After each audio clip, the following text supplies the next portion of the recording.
Parang bird's nest to. So, kaya galing yung lapot nito.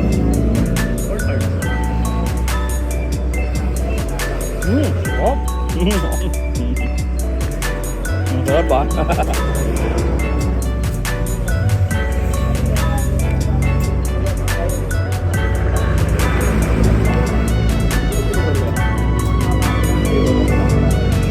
Yun na, apong.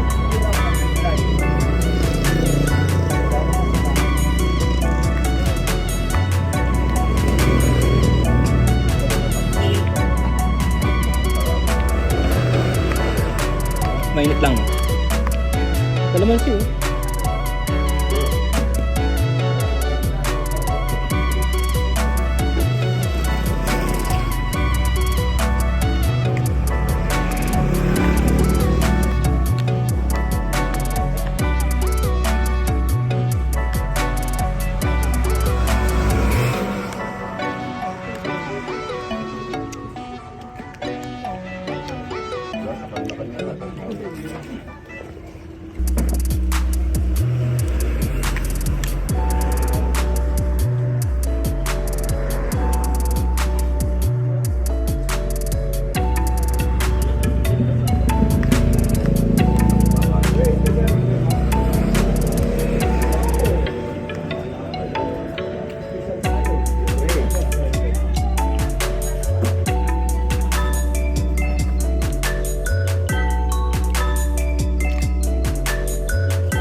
Bila pala may kape. Palagay para kape.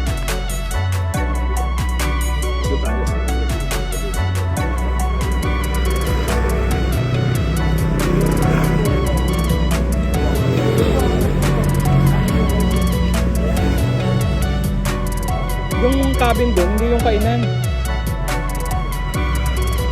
Parang ano, for rent. Yung doon. Oo, parang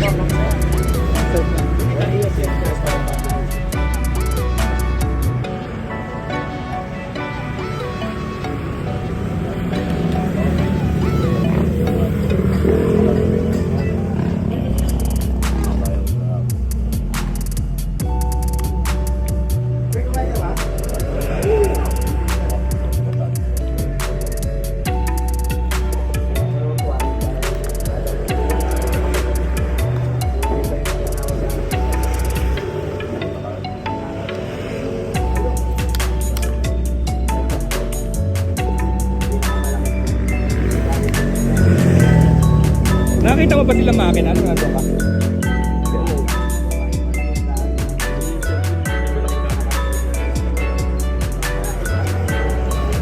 Bakas kaya sila natagal dahil sa mga interview. Jay, wala no?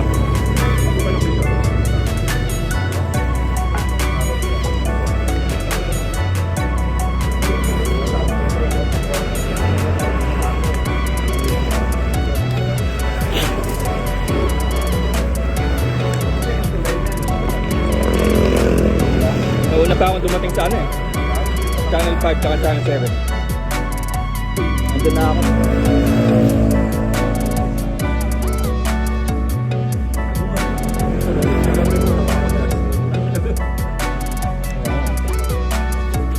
Hindi rin pala maganda yun doon. Parang perwisyo na ano.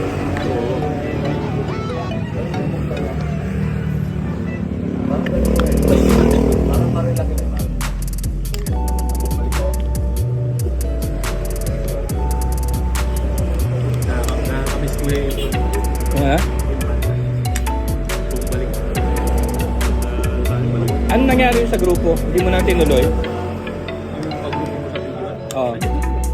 Hindi yung sinabi mo sasama sa general na ka. Di ba na-skip this pa po? Sila natuloy sila. Walo sila. Mag-ano ako, maglilip ako ng Biyernes. Sige. Dahil na. Biyernes o Sabado? Ay, hindi ako pwede pala Biyernes. natin ako kayo. Oo. Sabado din ako. Sige, linggo na lang, tapos maglilib ako ng Monday. Doon tayo sa may parang beach na sa akin. Hindi tayo uwi. Doon matulog muna tayo para relax. Kasi nga yung uwi. Kaya natin siya doon.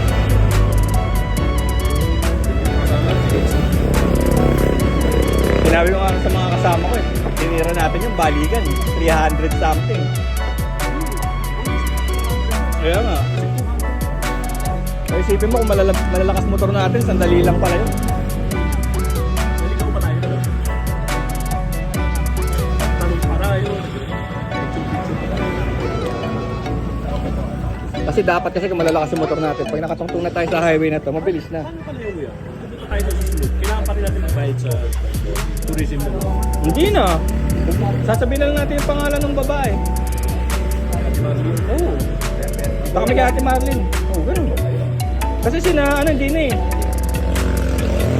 Sina Ricky. Sabi niya, dyan ako nakatira eh. Dyan mga kamag-anak ko, sabi niya. Kasi wala naman din silang pakialam eh. Kala ko naman, magmamount sila ng rescue.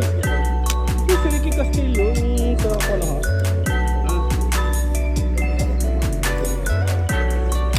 Kasi sabi ko kay Ricky, may unfinished business ka rito, balik ka rito. Siya ba yung naiwanan doon? Oo, siya.